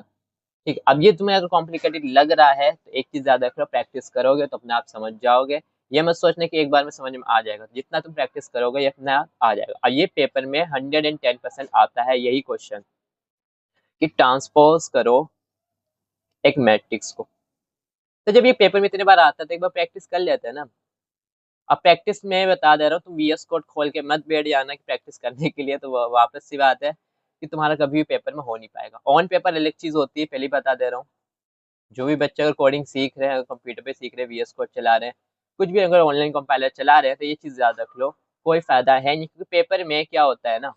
अब जैसे मैं वीएस कोड चला रहा हूँ, वीएस कोड मैंने सब सीख लिया, मैं बना भी लेता हूँ भैया, कि मुझे मैं तो कोडिंग लिख लेता हूँ, बट दिक्कत कहाँ आती है बताता हूँ। जब मैं पेपर लिख रहा हूँ ना, तो पेपर में मुझे सजेशन नहीं आएगा, मैं हैशटैग लिखूंगा तो मेरे साथ INQLUD, ऐसे सजेशन नहीं आएगा। अब वीएस कोड में क्या आता है, हमारे पास सजेशन आता है। ठीक है, अब वीएस कोड में हम क्या कर सकते हैं, एडिट कर सकते हैं। मान लो यहाँ पे कोई गलती कर दी है, मैंने एक्स की जगह वाई लिख दिया, तो यहाँ पे मैं डिलीट भी तो कर सकता हूँ ना, इस फाइल पूरी इसको डिलीट कर सकता हूँ। और इसमें क्या है, स्टेप 1 की जगह मैं स्टेप 2 पहले लिख देता हूँ, इजी के लिए।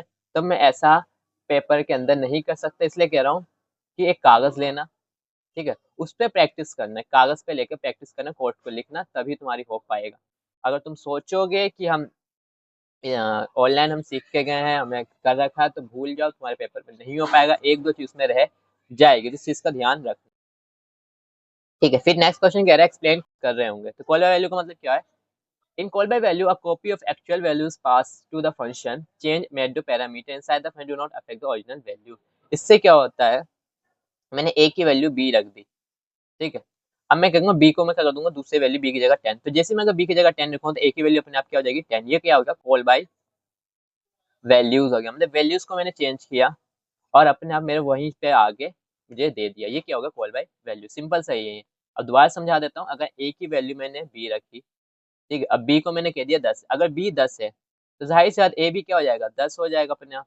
इसे कहता हूँ कॉल बाय वैल्यूज। तो वैल्यूज को चेंज करके मैंने इसके कहते कॉल कर दिया। इसका एग्जांपल भी देख रहे हैं यहाँ पे, ये रहा, ठीक है। एग्जांपल देखो, एक मैंने न्यूमेरिकल लिया, न्यूमेरिक लिया 20 नंबर का, प्रिंट कीजिए इनसाइड द फंक्शन नंबर, ठीक है, इंटीजर का प्रिंट है before function call and after. तो देखो मैंने जब बिफोर फंक्शन कॉल किया तो इसकी वैल्यू कितनी थी, 10 थी। कितनी थी, एक्स की मैंने पहले की डिफाइन करके रखा था, कितनी थी, 10 थी। अब इनसाइड द फंक्शन कितना हो गया आएगा, 20। आफ्टर द कॉल, जैसे मैंने कॉल करूंगा तब भी कितना हो जाएगा, 10। तो इसका मतलब क्या है, जो मेरा प्रीवियस डेटा था, प्रीवियस था, वो तो एज इट इज मैंने प्रिंट करवा दिया। उसके बाद अगर मैं फंक्शन को क्या करता हूँ, कॉल करता हूँ, तो क्या हो जाएगा, वापस से क्या हो जाएगा, 10 हो जाएगा। बल्कि मैंने चेंज किसमें कर दिया था, 20 में कर दिया था। देखो यहाँ पे पहले क्या कर दिया था मैंने, 20। जबकि ये 20 प्रिंट नहीं होगा। प्रिंट क्या होगा, मेरा प्रीवियस वाला जैसा, जिसको मैंने बता रखा है कि इस x की वैल्यू का क्या करना है, 10 ही रखना है, अपने मन से 20 मत कर देना। अगर यूजर को बार बार कर देता 20 40 60, कहीं जगह मान लो x के लिए ने 10 लिखी, x के लिए 70 लिख, x की जगह 60 लिखी, अब मैंने आखिर में लिख दिया प्रिंट f, x को प्रिंट कर दो, तो यूजर देखो कंप्यूटर वही प्रिंट करेगा जिसको मैं कॉल करना चाहूंगा, जिसको क्या करना चाहूंगा, कॉल करना चाहूंगा। मान लीजिए अगर 70 को कॉल करूंगा तो आखिर में क्या आएगा, मेरा 70 ही आएगा। 10 और 60 ऐसी चीज एग्जिस्ट नहीं करेगी, ये चीज सीख लो। फिर आता है call by reference. Call by reference का मतलब होता है किसी को उसके एड्रेस से बुलाना है। किससे बुलाना, उसको एड्रेस से बुलाना। ठीक है, इसके लिए हम किसका यूज करेंगे, एस्टरीज और एंड कीवर्ड्स का। तो ये चीज, दो चीज याद रख लो। इसकी डेफिनेशन पढ़ लेते हैं। In call by reference the address of the actual values is passed to the function change made to the parameter inside the function directly affect the original value। तो ओरिजिनल वैल्यू को क्या करेगा, affect करेगा। अब कैसे करेगा, मैं एक प्रोग्राम यहाँ पे है छोटा सा। अब देखो यहाँ पे क्या है, बिफोर फंक्शन कॉलिंग। अब देखो यहाँ पे मैंने पहले क्या देखा, न्यूमेरिकल क्या बना देखा, 20। एक नंबर दे रखा है, इसको कह दिया 20। फिर इंटीजर क्या दे दिया मैंने, x इक्वल टू 10। अब जैसे मैंने इसे कॉल करता हूँ तो पहली चीज क्या आएगी, बिफोर फंक्शन कॉल, तो मेरी पहले 10 ही दिखाएगी। जैसे ही मैं फंक्शन को कॉल कर दूंगा तो क्या हो जाएगी, चेंज हो जाएगी। क्या हो जाएगी, ये चेंज होगी। कैसे चेंज हुई, मैंने एड्रेस दिया। मैंने क्या दे दिया, एड्रेस दिया। देखो देने का तरीका क्या, देखो यहाँ पे स्टार लगा हुआ है, स्टार लगा हुआ है, और उसका क्या दे रखा है मैंने, आंसर। ठीक है, इससे क्या होगा, वो उस एड्रेस पे जाएगा, उसके घर पे जाएगा, और उसके घर से वो चेंज चीज कर देगा। मान चलो यहाँ पे 10 था स्टोर, इस ए प्लेस पे 10 वैल्यू स्टोर थी। ठीक है, मुझे 20 स्टोर करवानी, तो क्या करेगा, इसके घर पे जाएगा, ए पे जाएगा, और इस 10 की जगह क्या कर देगा, 20 कर देगा। इसी को यूज करने के लिए हम कहते हैं कॉल बाय रेफरेंस यूज करते हैं। और कॉल बाय वैल्यूज में क्या होता है, बता देता हूँ। कॉल बाय वैल्यूज में हम क्या कर रहे होते हैं, खाली क्या कर रहे होते हैं, इसकी चीज उसमें डाल देते हैं। कि मान चलो ये 10 है, ये ए में था, ये बी है जो 20 था। हम क्या कर देते हैं, यहाँ पे जगह नहीं थी, कुछ नहीं था, मान के चलो 20 भी नहीं था, खाली है। ये 10 इसमें आ जाएगा, बस ये 10 किसमें आ जाएगा, इसमें आ जाएगा, और कुछ नहीं। बट यहाँ पे क्या करें, हम वैल्यूज को भी चेंज कर सकते हैं कॉल बाय रेफरेंस से। ठीक है, अब इसमें समझिए ना, बॉक्स समझा दिया है। अब एक चीज का डिफरेंशिएशन आता है कि डिफरेंस, दोनों का डिफरेंस बताओ कि क्या फायदा है। पहला मीटर है पैरामीटर। पहला आता है पास करते हैं हम कॉपी वैल्यूज को, फिर करते हैं एड्रेस। यहाँ पे एड्रेस यूज करते हैं, यानी घर का पता कहाँ है उसको बदल देते हैं, यहाँ पे वेरिएबल को ही बदल देते हैं। मॉडिफिकेशन क्या है, change do not affect the original value. Original value को यहाँ पे कोई भी अफेक्ट नहीं होता। हमने देखा था 10 वापस से 10 था, बट यहाँ पे क्या होगा, 10 की जगह पे क्या आ जाएगा, 20 आ जाएगा।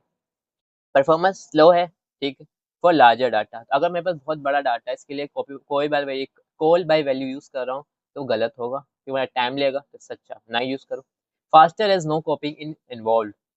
ये क्या है, फास्टर है, क्यों है, क्योंकि इसको पहले कॉपी तो नहीं करना पड़ा, डायरेक्ट एड्रेस भेज देता है कि घर पे जाओ, जाता है, उस वैल्यूज को चेंज कर देता है। फिर क्या यूज है, use for the simple and read only data. Read only data मतलब छोटे मोटे जो तुम्हारे प्रोग्राम होते हैं ना, 1 2 3 ऐसे छोड़ लो, एक पैरा का पैराग्राफ है, ठीक है, तो उसका कॉल बाय वैल्यू। अब बहुत बड़ी कंपनी है तुम्हारे पास, तो कॉल बाय वैल्यू मत करना, कॉल बाय रेफरेंस करना, तभी तो जॉब लगती है कॉल बाय रेफरेंस से। ठीक है, फिर आता है डिफाइन अ स्ट्रिंग। स्ट्रिंग मैंने पहले ही बता रखा, string in a sequence of character terminated by special null character. Strings are typically stored in character से एरे एंड दिस। तो अब इसको समझा देता हूँ क्या है। सी के अंदर क्या होता है, स्ट्रिंग।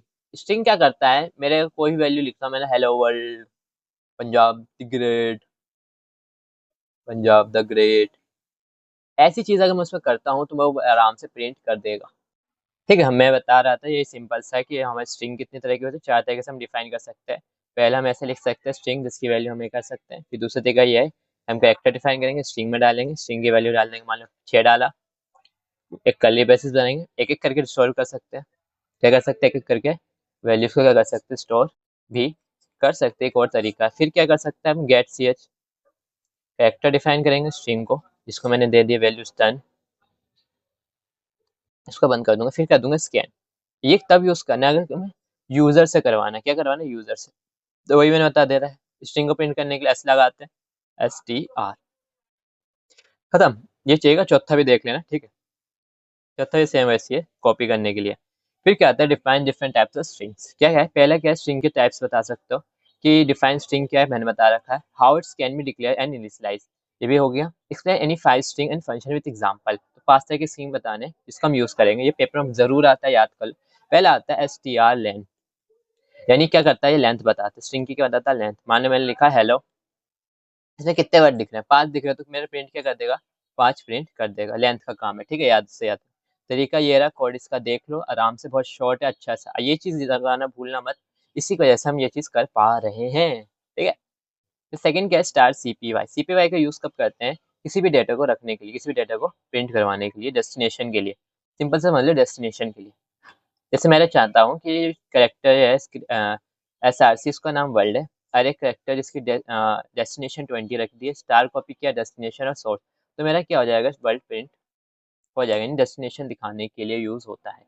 फिर थर्ड क्या आता है हमारे पास, S T R cat. S T R cat का यूज होता है, एस टी आर कैट, इसका यूज तब करते हैं दो स्ट्रिंग को जोड़ने के लिए, दो स्ट्रिंग को जोड़ने के लिए। पहला मेरा स्ट्रिंग मान के हेलो, दूसरा चाहता हूँ वर्ल्ड, ये दोनों क्या हो जाए, एड ऑन हो जाए। एड ऑन का मतलब ये नहीं है प्लस हो जाएंगे, प्लस का मतलब यही है यहाँ पे हेलो फिर वर्ल्ड ऐसे साथ में आके लिख जाए, ये चीज में यूज करते हैं, ठीक है। फिर आता है star C A P. Star C A P का मतलब क्या है तुम्हारा, सिंपल सा, किसी भी इंटीजर स्टार के कैरेक्टर, एग्जाम्पल के लिए स्ट्रिंग आर नॉट इक्वल, कहने के स्ट्रिंग को क्या करने के लिए, कंपेयर करने के, स्ट्रिंग को क्या करने के लिए, कंपेयर करने के लिए सी ए पी यूज करते हैं, ठीक है। सी एम पी है, सी ए पी है, C M P sorry, C M P use करते हैं, यानी कंपेयर करने के लिए।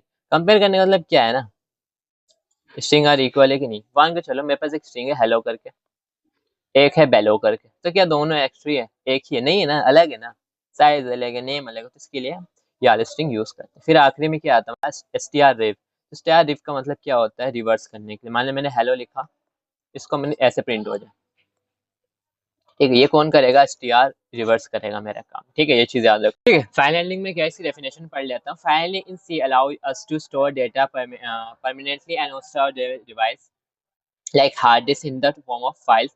Files can be used to read, write and manipulate data long-term storage even after the program.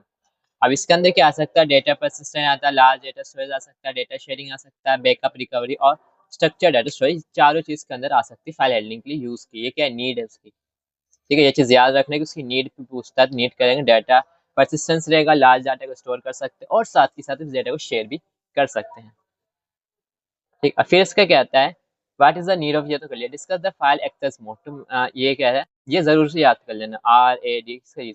Are का मतलब क्या होता है, रीड होता है, ठीक है। पहले क्या है, आर, तो सबसे पहले फाइल को ओपन कैसे करते हैं, फाइल को ओपन करने के लिए रीड आर। तो रीड, किसी भी फाइल को क्या कर सकते हैं, रीड करने के लिए किसका यूज करेंगे, कि file star file F open file dot T x, जो फाइल का नाम होगा यहाँ लिखना डॉट टेक्स, और उसके बाद क्या लिख देना, आर लिख देना, इसका मतलब फाइल क्या हो जाएगा, ओपन।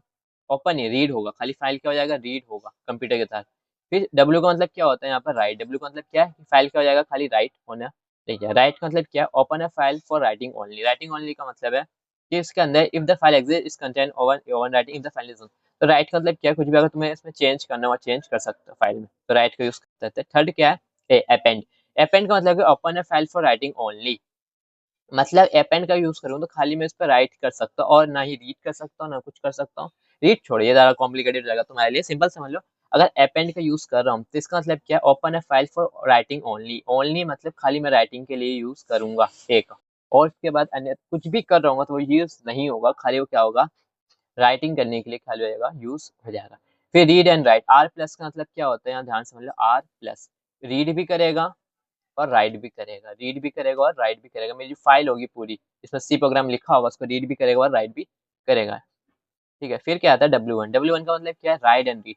पहले राइट करेगा देन रीड करेगा, समझ लो, पहले राइट करेगा फिर रीड करेगा। फिर append and read. A plus का मतलब क्या है, पहले वो क्या करेगा, open a file both appending and reading if the file exist new data, ठीक। इसका मतलब है पहले क्या करेगा, राइट ओनली करेगा, क्या करेगा, राइट ओनली, ठीक है। फिर प्लस कर देगा क्या, फिर उसके बाद क्या कर सकते हैं हम, रीड भी कर सकते हैं साथ ही साथ, ये चीज याद रखना। फिर आता है इसमें, इसका काम का मैं देखो ये R W append only, file exist open file overwrite append, file doesn't exist null. अब देखो ये भी क्वेश्चन आ जाता है कि फाइल अगर एग्जिस्ट करती है तो रीड ओनली में क्या होगा, अगर फाइल एग्जिस्ट नहीं करती तो क्या होगा, तो रीड ओनली में क्या आएगा, नल प्रिंट हो जाएगा। बाकी जिसमें डब्ल्यू हो रहा है, जिसमें राइट अगर कर रहा हूँ, उसका अगर राइट उसमें कहीं से भी आ जा रहा है, अपेंड के थ्रू आ रहा है मेरा, या मेरे डब्ल्यू के थ्रू आ रहा है, या आर प्लस के थ्रू आ रहा है, डब्ल्यू प्लस, इन चारों का मतलब है कि क्रिएट कर देगा न्यू फाइल। अगर फाइल नहीं भी होगी तो फाइल बना देगा, चिंता वाली बात नहीं है यहाँ पे, ठीक है। फिर क्या आता था, what is the need of structure, how will you access the member of structure. तो मैंने पहले ही बताया था, स्ट्रक्चर का यूज में करते हैं ये दो, एक अलग अलग कंटेनर बनाने के लिए, अलग अलग कंटेनर बनाने के लिए, इसी दो वैल्यू का। देखो in C structure use define the star array allowing gap in different under a single name it mean because organisation क्या है कॉम्प्लेक्स डाटा के लिए मैंने पहले बताया था जो कॉम्प्लेक्स डाटा होते हैं बड़े बड़े डाटा होते हैं उसमें क्या करते हैं स्ट्रक्चर यूज करते हैं मेमोरी मैनेजमेंट मेमोरी अच्छे से मैनेज होती है जब चाहो इसे निकाल सकते हैं इसे भी निकाल सकता हूँ modular code structure make program more modular and easy to understand इससे क्या होता है अलग अलग कंटेनर बने रहेंगे तो प्रोग्राम को अच्छे से रीड कर सकूंगा रियल वर्ल्ड मैपिंग इससे लोग जो नॉर्मल लोग the allow representation of real world entities like person with attributes such as name and अब इसका मतलब समझाता हूँ मैंने एक कंटेनर बनाया पीपल करके अब पीपल का नाम मतलब किसी पर्सन का नाम भी हो सकता है उसके अंदर एज भी डाल सकता हूँ आईडी भी डाल सकता हूँ रोल नंबर भी डाल सकता हूँ इसके लिए भी अलग अलग कंटेनर में डाल सकता हूँ ना तो एक बड़े से कंटेनर में क्या करूंगा एक छोटे छोटे कंटेनर बना लूंगा इससे क्या होगा किसी भी रियल वर्ल्ड प्रॉब्लम को लिए मेरे लिए क्या जाएगा एक्सेस करना या उसको रीड करना डिलीट करना मेरे लिए आसान हो जाएगा अब यूज कैसे करते हैं इसमें क्या स्ट्रक्ट पर्सन का नाम लिया कैरेक्टर का नाम लिया इंटीजर लिया p1 डॉट एच अब एक चीज और याद कर लो कि जब अगर मैं स्ट्रक्ट यूज कर रहा हूँ अगर उसको मुझे आउटपुट करवाना है या एक्सेसिंग करवाना है वाईफाई तो मैं क्या करूँगा p1 डॉट एच करूँगा और उसकी वैल्यू लिख दूंगा 27 जो मुझे वैल्यू प्रिंट करवानी किससे करूँगा p1 डॉट एच से यानी जो मेरा पर्सन का नाम होगा यानी ये चीज़ तभी ऐसा क्या होगा वो वैल्यू क्या हो जाएगी उसकी इनिशियलाइज हो जाएगी ऐसे इनिशियलाइज वैल्यू नहीं होगी ठीक है और ये यूजिंग द एरो पॉइंटर अब देखो डॉट समझ गया अब एरो पॉइंटर यूज कब करते हैं देख लो इसका यूज क्या होता है दिस पॉइंटर कहते हैं इसे क्या कहते हैं दिस पॉइंटर इसका मतलब क्या होता है struct person star PTR and PRTR this person accessing using a pointer मतलब ये क्या कर देगा एड्रेस के थ्रू करता है किसके थ्रू करता है एड्रेस यानी पॉइंटर के थ्रू करता है मतलब मान के चलो मेरे पास 10 सेब है एक सेब ये रहा एक सेब ये रहा एक सेब ये रहा मैंने कहा मुझे यही वाला सेब चाहिए ये वाला सेब नहीं चाहिए क्योंकि इसमें स्टिकर नहीं लगा मैं जाहिर से ज्यादा अमीर आदमी वही सेब खाऊंगा इसमें स्टिकर लगा होगा तो मैं कौन सा कहूँगा दिस पॉइंट है इसका यूज कर दूंगा इससे क्या होगा मेरा ये वाला डेटा क्या हो जाएगा स्टैक हो जाएगा फिर क्या है how will we access the memory write a program and read a print the details of person using structure इस एक ऐसा प्रोग्राम लिखना जिससे हम रीड कर सके प्रिंट कर सके detail of person using structure तो यहाँ पे देखो सिंपल से यहाँ दिखा रखा है उसको मैं जूम करके दिखा देता हूँ तुम्हें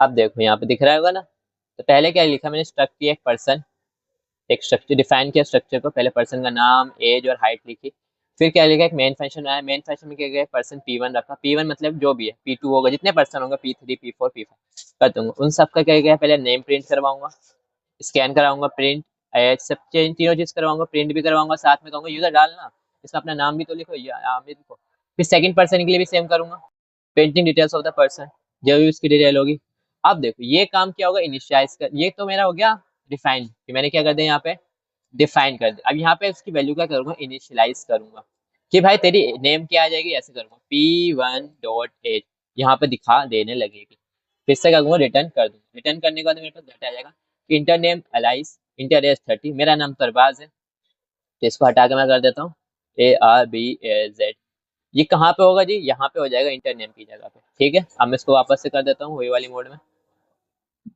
रुक जाओ एक सेकेंड हाँ अब ठीक अब आता है define pointer with an example how to access a variable through pointer write a C program to add two value using pointer सबसे पहले पॉइंटर समझ लेते हैं तो पॉइंटर क्या है a pointer in C a variable that stores a memory address of another variable तो क्या करता है स्टोर करता है क्या स्टोर करता है मेमोरी को क्या memory the memory of the address memory address को अनदर वेरिएबल अब इसका मतलब मैं समझा देता तो समझ नहीं आ रहा ये दो है जो कि ए जगह पे है ये भी मैं चाहता हूँ जो मेरा वेरिएबल टू है जो वेरिएबल है इसका जो एड्रेस होगा यानी ए वो कहाँ हो जाए इसमें आ जाए यानी यहाँ पे क्या प्रिंट हो जाए ए प्रिंट हो जाए मतलब इसकी वैल्यू क्या हो जाए बी के अंदर ए आ जाए ये चीज मतलब जो इसका एड्रेस है जो इसका क्या एड्रेस की जो वैल्यू होगी वो किस में आ जाएगी किसी दूसरे कंटेनर की वैल्यूज में आ जाएगी नीचे मैंने क्या दिखाया है एड्रेस लिखा है क्या लिखा है एड्रेस ये इसकी क्या है वैल्यू तो मतलब जो यहाँ पे होगा वो कहाँ जाएगा इसके अंदर फिट हो जाएगा यही क्या काम करता है पॉइंटर ये काम करता है भाई समझ गए अब कंप्यूटर के अंदर ए बी तो नहीं होता सिर्फ एक नंबर होता है 001 करके यही चीज है how to access variable through a pointer तो पॉइंटर के थ्रू वेरिएबल को कैसे एक्सेस कर सकते हैं पहले क्या use the address of a pointer ये लगा के एम्परसेंड लगा के to the address of variable assign the address and use the star अब देखो यहाँ पे समझा देता हूँ कैसे प्लस साइन लगा यहाँ पे देखो क्या करना है सबसे पहले मैंने क्या किया एक वेरिएबल डिफाइन किया ये पहले मैंने हेडर फाइल लिखी फिर मेन प्रोग्राम पे गया, एक्स की वैल्यू क्या रहेगी, डिक्लेयर कर दिया 10। अब मैंने स्टार पॉइंटर यूज करके str पॉइंटर, इसकी जगह मैंने एक्स लिखा। अब क्या कर दिया, प्रिंट कर दो जी। जी प्रिंट क्या कर दो, वैल्यू कर दो प्रिंट, किसकी, एक्स की, जो भी। और फिर उसके बाद पॉइंटर का यूज करो। कैसे पॉइंटर का यूज करना है, स्टार पीटीआर यूज करके। और क्या करना है, पीटीआर की जगह मैं कर सकता हूँ 20 बिट का। आउटपुट मुझे क्या देगा, ये देखो हाँ से समझ लो। पहले जो मैंने वैल्यू लिखी थी 10, वैल्यू ऑफ एक्स पॉइंटर 10 आ जाएगा। अब मॉडिफाई वैल्यू ऑफ 10 20। इसका मतलब यही हो गया कि जो मेरा कंटेनर था, दो कंटेनर थे, एक में 10 था जो ए जगह पे था, ये बी। तो मैं चाहता हूँ कि जो भी, जहाँ पे मैंने 10 लिखा है, जहाँ पे मेरा 10 नंबर है, उसका जो भी एड्रेस हो वो कहाँ आ जाए, मेरे बी कंटेनर की वैल्यू बन जाए। बी कंटेनर क्या बन जाए, वैल्यू बन जाए। बी कंटेनर क्या बन जाए, वैल्यू। तो यहाँ पे क्या आ जाएगा, ए। यही मुझे दिस पॉइंटर करवा रहा है। फिर क्या आ रहा है, ये तो कर लिया। How to exercise for pointer, write a C program and two variable using verify. Same चीज है यहाँ पे, इंटर फर्स्ट नंबर सम। अब यहाँ पे सम करवा रहे हैं, क्या करवा रहे हैं हम, सम करवा रहे हैं। किसका यूज करते हैं, दिस पॉइंटर का यूज करके। किसका यूज करके, दिस पॉइंटर का यूज करके हम क्या कर रहे हैं, सम कर रहे हैं। दिस पॉइंटर यूज कर सम। पहले क्या है, मैंने मेन फंक्शन लिखा, ए बी सम, ये तीन चीज मैंने डिफाइन करी। इंटीजर एक और चीज डिफाइन करी, एक p1 करके एक p2 करके डेटा प्रिंट करवाया। पहले इनपुट करवाया टू नंबर्स को, पहला नंबर ये रहा, दूसरा नंबर ये रहा। फिर असाइन करवाया, क्या करवाया, assign address of A and B. जो भी इसका एड्रेस होगा, p1 की जगह क्या आ जाएगा, ए, p2 की जगह क्या आ जाएगा, B. Calculate the sum using pointer, तो सम के मतलब प्लस का साइन लगा दूंगा, ये यूज करूंगा। प्रिंट रिजल्ट, रिजल्ट को भी तो प्रिंट करना है हमें, खाली कंप्यूटर तक की बात थोड़ी हमारे तक रहे। तो मैं ऐसे कर दूंगा प्रिंट। फिर एग्जांपल आउटपुट क्या आ जाएगा, इंटर फर्स्ट नंबर जो कि 15 लिखा, इंटर सेकंड नंबर 25, दोनों का ऐड किया कितना आ जाएगा, 40। ये हुआ किसके थ्रू, पॉइंटर के थ्रू। अब पॉइंटर ने क्या किया, इसके अलग से कंटेनर में वैल्यू डाल दो। ठीक है, इतना सिंपल है। Define file handling and extended operation, पहले ही बता रखा। फाइल हैंडलिंग सेम चीज, ऑपरेशन में बता देता हूँ। राइट है, रीड है, ठीक है, हम पहले ही पढ़ रखे हैं, राइट रीड। पहले से छोटा कर लेता हूँ, ठीक है। राइट रीड में पहले पढ़ रहा था, अब चलते हैं आगे। ये तो मैंने पहले बताया था। एफ ओपन, एक चीज और समझ लो, ये चीज कि फाइल को ओपन के लिए हम एफ ओपन यूज करते हैं। एफ ओपन, ये बेसिस बंद। क्लोज के लिए क्लोज, गेट के लिए फाइल कुछ reads a single character from a file, single character को रीड करने के अब गेट करते हैं। Read a line from a file, एक लाइन पूरी रीड करने के लिए गेट एस लिख देंगे, पूरी लाइन रीड हो जाएगी। प्रिंट एफ करेंगे, write format data to a file, तो इसके लिए प्रिंट एफ यूज करेंगे। पुट सर्च कर, write a string to a file, अगर मुझे स्ट्रिंग लिखनी है तो मैं एफ पुट लिखूंगा उसके अंदर। और एस सीक का मतलब क्या, move the pointer to the specific location, तो स्पेसिफिक लोकेशन में क्या हो जाएगा, मूव हो जाएगा 190। तो बाइनरी सर्च का मतलब सिंपल सा होता है कि बाइनरी मतलब दो स्टेप्स के अंदर ये मुझे क्या करना है, 15 की वैल्यूज को फाइंड करना है। मतलब दो स्टेप का मतलब ये नहीं कि स्टेप 1 स्टेप 2 में तुम्हारा आंसर आ जाए, ऐसा कुछ नहीं होता। इसका मतलब कि दो भाग में तोड़ना है। अब दो भाग में तोड़ने का मतलब एक हाफ पोर्शन में ये लूंगा, हाफ पोर्शन ये लेना। ठीक है, तो सबसे पहले तरीका क्या, स्टेप 1 में क्या करता हूँ, पहले देखते हो जो मिड वैल्यू है वो बराबर 15 के है या नहीं है। तो देखता हूँ 1 2 3 4 5, हाँ, तो मतलब मिड वैल्यू क्या है, 15 की इक्वल है। इक्वल है तो मतलब मेरी वैल्यू यहाँ पे क्या मिल गया मुझे, मतलब क्या इसकी पोजीशन मुझे मिल गई, मतलब इसकी मुझे क्या मिल गई है, जगह मिल गई, मतलब इसका एड्रेस मुझे मिल गया कि फिफ्थ लेफ्ट में जाऊंगा तो मेरा 15 यहाँ पे मिल जाएगा। अगर नहीं मिलता बाय एनी चांस, यहाँ 15 नहीं होके यहाँ 16 होता, 15 तुम्हारा यहाँ पे होता, ठीक। तो मैं क्या करता हूँ, देखता कि इससे छोटा है बड़ा, देख रहा हूँ छोटा है तो इसको अलग शॉर्ट करता, 2 5 10 15 16 17 इतने, ये देखता।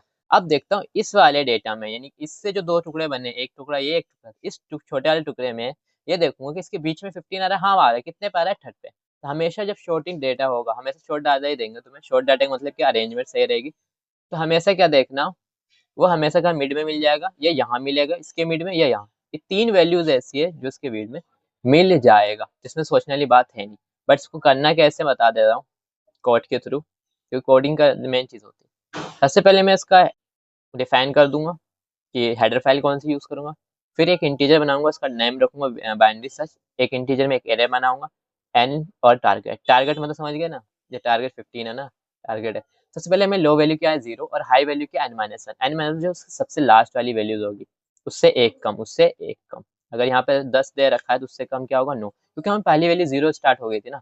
अगर मैं इसका नाम 0 देखता हूँ, 1 2 3 4 5 6 7 8 9, तो मतलब 9 पे कहाँ आ जाएगा, मैं 90 पे आ जाऊंगा, इसलिए मैंने लिखा n-1। इसके बाद कहूँगा इफ मतलब क्या है, जो एरे है और उसका मिड वैल्यू इक्वल टू कितना हो टारगेट वैल्यू के, तो मुझे रिटर्न कर देना मिड। अगर नहीं होता है एल्स, तो मिड का देखना, अगर छोटा है तो मेरे मिड -1 कर देना, बड़ा है एल्स तो मिड -+1 कर देना। अगर छोटा है तो छोटे वाले को डब्बे को निकालो, फिर चेक करो कि बीच में है या नहीं। फिर सेम चीज अगर बड़ा है तो बड़े वाले डब्बे में देखो कि बीच में आ रहा है या नहीं आ रहा है। तो फिर वही चीज रिटर्न कर देना मुझे -1 या टारगेट नॉट फाउंड। फिर वही मेन फंक्शन लिखना भूल गया ना, मेंशन में उसकी वैल्यू डिफाइन करूंगा कि मुझे क्या क्या था मेरे पास, साइज डिफाइन करूंगा, टारगेट डिफाइन करूंगा, रिजल्ट डिफाइन करूंगा, इफ और एल्स कंडीशन लगा के रिटर्न कर दूंगा। मेरे पास बच जाएगा 15 कहाँ है, फोर्थ पोजीशन पे, इंडेक्स 4 पे। इंडेक्स 4 का मतलब क्या है, वो फिफ्थ पोजीशन, इंडेक्स 4 का मतलब है फिफ्थ पोजीशन पे है, फिफ्थ पोजीशन पे है। ठीक है, ये समझ लो। अब देखो इंसर्शन शॉर्ट में ज्यादा कुछ नहीं है, सिंपल से समझा देता हूँ।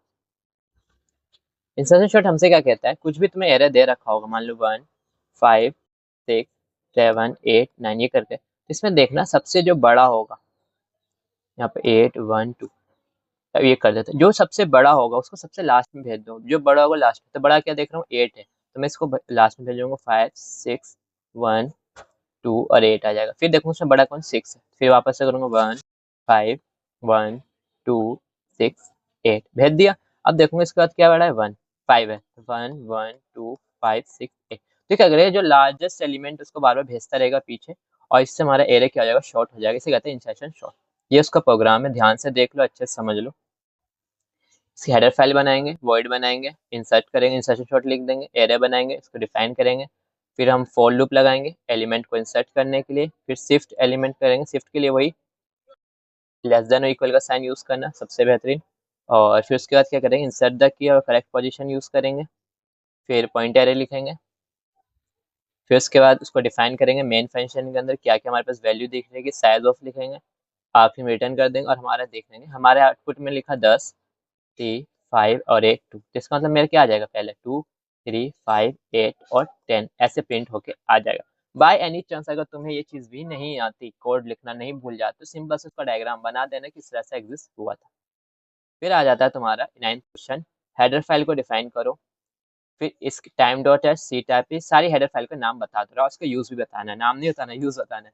तो हेडर फाइल क्या करती है, header file in C provide definition declaration macros needed for a program to perform specific operation. It includes pre-written code. तो ये चीज याद रखो, क्या करता है, प्री रिटन कोड को बताता है for commonly use function such as input output operation, string handling, memory management and more. Header file are include in programming using hashtag include and directive. इसका मतलब सिंपल से यही है कि हेडर फाइल का काम है प्री रिटर्न कोड को दिखाना, और क्या करता है, किस तरह के प्री रिटर्न कोड, जैसे मुझे इनपुट और आउटपुट ऑपरेशन करवाना है, स्ट्रिंग करवाना है, मेमोरी मैनेजमेंट, ये सारी चीज किसका काम करेगी, हेडर फाइल के अंदर पहले से इंक्लूड हो गया। इसका इंक्लूड करवाने के लिए इंक्लूड यूज करेंगे, ठीक है। और इसके बाद आते हैं किस तरह के होते हैं, पहले आता है टाइम डू एच। तो टाइम का यूज कैसे करता है, टाइम की चीज डेट दिखानी, मुझे टाइम दिखाना है, ऐसी चीज मुझे अगर अपने प्रोग्राम में दिखाना, तो टाइम डॉट एच का यूज करूंगा। सी टाइप का मतलब क्या है, this header provides function for character handling. The check if character is alphanumeric, alphabetic digit, lower case, upper case. तो मतलब इसमें चेक करना है कि जो मैंने A R B S Z देखा, तो इसमें ए क्या है, अपर केस, बाकी लेटर क्या, लोअर केस। इस चीज को चेक कौन करता है, सी का टाइप डॉट एच, ये वाला हेडर फाइल चेक करेगा। फिर क्या आता है, set jmp dot, this header file provide macros for non local jump use for error handling.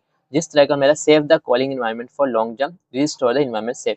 तो ये क्या करता है, जितने मेरे एरर्स आएंगे उसको मुझे बचा देगा, यूजफुल करेगा एरर को हैंडलिंग करने के लिए। कब, जैसे कि मान लीजिए मैंने जो इन्वायरमेंट किया गया उसको सेव करने के लिए और रिस्टोर करने के लिए, ये दो फंक्शन यूज होते हैं।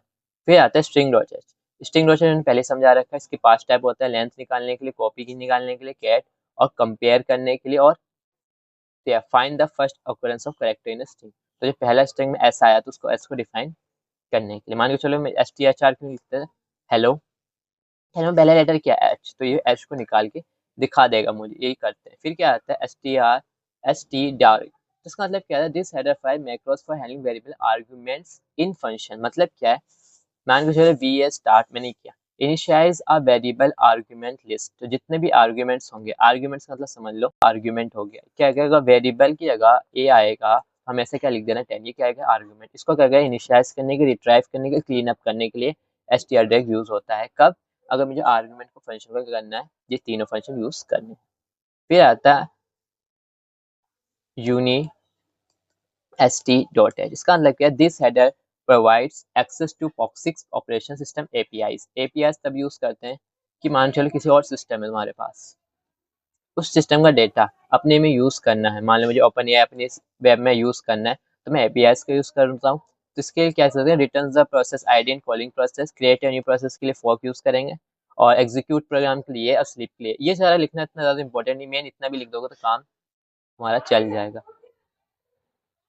फिर क्वेश्चन नंबर 9 यही है, std मैंने बता दिया इनपुट और आउटपुट के लिए यूज करते हैं। बहुत सिंपल सा है, जैसे प्रिंट करने के लिए, स्कैन करने के लिए, ओपन करने के लिए, क्लोज करने के लिए, फाइल को गेट करने के लिए ये चीज यूज करते हैं।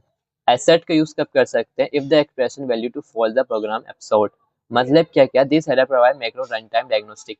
रन टाइम डायग्नोस्टिक का मतलब क्या है, डायग्नोस्टिक का मतलब क्या है कि हमारा जो प्रोग्राम है उसमें किसी भी तरह का एरर तो नहीं आ रहा, गलती तो नहीं हो रही, तो कौन करेगा, एसेट करेगा कि फॉल्स तो कंडीशन हम ना नहीं डाले, इसलिए एसेट करके बता देगा। मान चलो मैंने एक ही जगह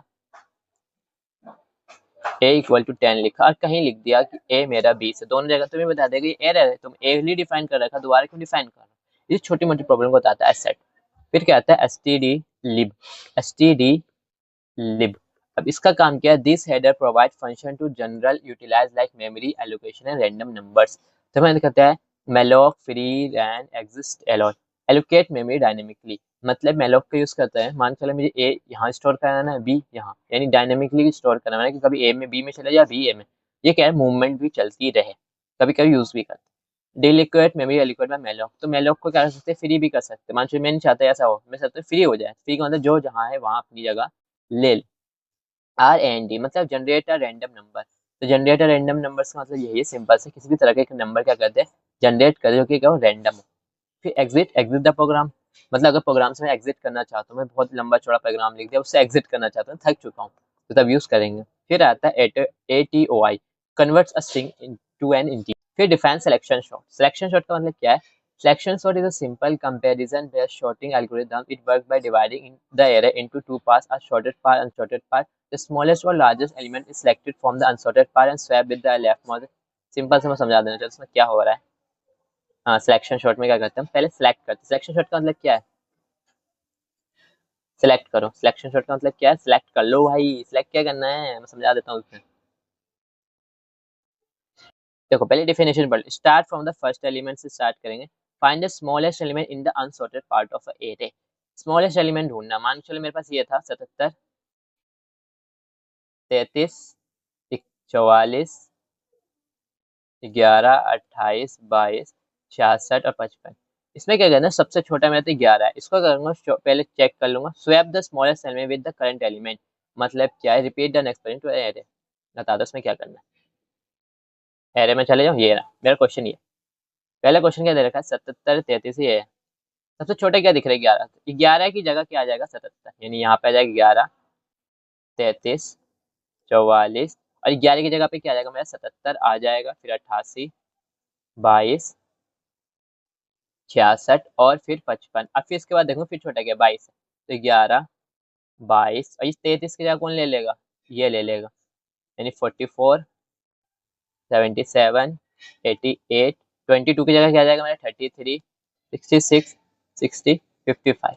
सेम रिपीट करूंगा, क्या देखूंगा, 33 छोटा है, 33 वापस ले आऊंगा, 11, 22, 33, फिर आ जाएगा मेरा यस 44। अब देखो बार बार ऐसे करता रहूंगा, जो जिसकी जगह बार बार ऐसे स्वैप करता रहूंगा और सबसे छोटे को आगे लाते जाऊंगा। ये किस में करता हूँ, सिलेक्शन शॉर्ट में। अब यहाँ पे पूरा टॉपिक कंप्लीट होता है शॉर्टकट। यहाँ पे हमारी जो प्रोग्रामिंग सी है, ठीक है, इसके PYQs मैंने कंप्लीट करवा दिए, कंप्लीट हो गए। बाय एनी चांस अगर किसी भी क्वेश्चन को तुम्हें दोबारा से समझना है तो मुझे कमेंट जरूर कर देना कि भैया मुझे यार क्वेश्चन दोबारा समझा दो, या थोड़ा कॉम्प्लिकेटेड लगा तो मैं उस सेपरेट क्वेश्चन दोबारा से समझा दूंगा, ठीक है। तो एक चीज़ और काम करना, यूट्यूब पे जाना, सेम जीनी को सब्सक्राइब करना, लाइक करना और कमेंट करना। जितना तुम सपोर्ट करोगे उतनी ज़्यादा वीडियो आएगी। और ये हो सके तो अपने दोस्तों को क्या कहो, सब्सक्राइब करने ज़रूर कह दो, क्योंकि देखो 1000 सब्सक्राइबर हो जाएंगे तो कुछ कमाना भी लग जाऊंगा ना फिर, तो इसलिए करो सब्सक्राइब कर लो, एटलीस्ट 1000 तक तो कर लो। दोस्तों को बोले सब्सक्राइब करें, क्योंकि देखो तुम्हारे एग्जाम आने वाले हैं। अगर मेरे समझ लो इस वीडियो को मेरा एक टारगेट है, अगर तुम कंप्लीट कर देते हो तो कम से कम इस वीडियो को कम से कम नहीं तो 10 लोगों को शेयर कर दो। और जैसे अगर ये 100 सब्सक्राइबर हो जाते हैं मेरे आज, या इस वीडियो के बाद 100 सब्सक्राइबर हो जाते हैं, तो तुम्हारे जो मैकेनिकल इंजीनियरिंग है, इंजीनियरिंग मैकेनिक, उसकी पूरी अच्छे से वीडियो आ जाएगी। ठीक है, वही वो भी वन शॉट दे दूंगा, ज़्यादा बड़ी नहीं रखूंगा, 3 पैराग्राफ नहीं रखूंगा, फिर दे दूंगा, बट इसको 100 सब्सक्राइबर आज करवा दो। ठीक है, thank you so much for listening me.